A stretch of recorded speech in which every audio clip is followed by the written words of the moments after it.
নবজাগরণের ধারা ব্যাখ্যা করা হচ্ছে। আমরা জানি যে ইউরোপে যে নবজাগরণ হয়েছিল তার ধারা ছিল, ট্রেন্ড ছিল, এবং বিশেষভাবে যারা বাংলা সাহিত্য, ইংরেজি সাহিত্য, তুলনামূলক সাহিত্য বিষয়ে পড়াশোনা করো, দ্বাদশ শ্রেণী উত্তীর্ণ হওয়ার পরে তাদের এই সাহিত্যের জায়গাতে নবজাগরণ একটা মাইলস্টোন, কারণ তাদেরকে নবজাগরণ, রোম্যান্টিসিজম এই জায়গাগুলো ভীষণভাবে আলোড়িত করে।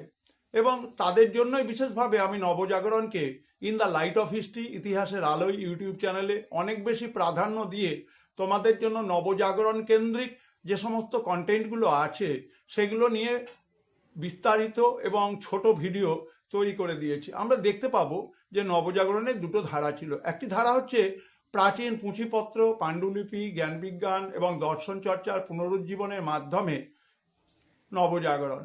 এই ধরনের চর্চার কেন্দ্র ছিল ইতালি।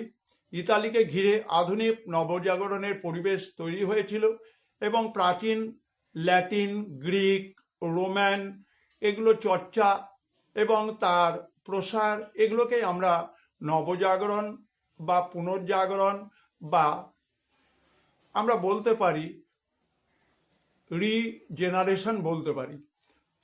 দ্বিতীয় ক্ষেত্রে নবজাগরণের প্রকাশ ঘটেছিল আধুনিক চিন্তার উৎস সন্ধান এবং আধুনিক চিন্তার উদ্ভাবন, যার বহিঃপ্রকাশ ভৌগোলিক এবং বৈজ্ঞানিক প্রযুক্তি আবিষ্কার এবং ভৌগোলিক ও বৈজ্ঞানিক প্রযুক্তির ব্যবহার।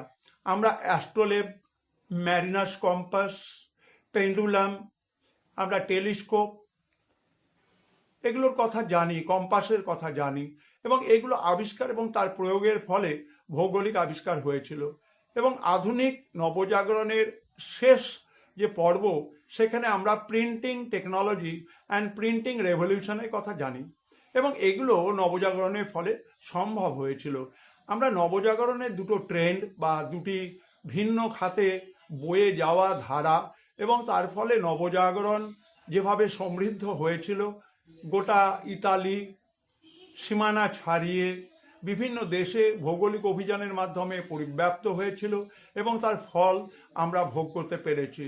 আমার প্রিয় ছাত্রছাত্রী এবং শিক্ষক শিক্ষিকা যারা আছেন, তারা অবশ্যই এই নবজাগরণের উপরে যে ভিডিওগুলো রয়েছে সেই ভিডিওগুলোকে বিশেষভাবে অনুশীলন করবার চেষ্টা করবেন, বুঝবার চেষ্টা করবেন। তাতে আপনাদের পরবর্তী পর্বে ইতিহাস সম্পর্কে ধারণা অনেক পরিষ্কার হবে।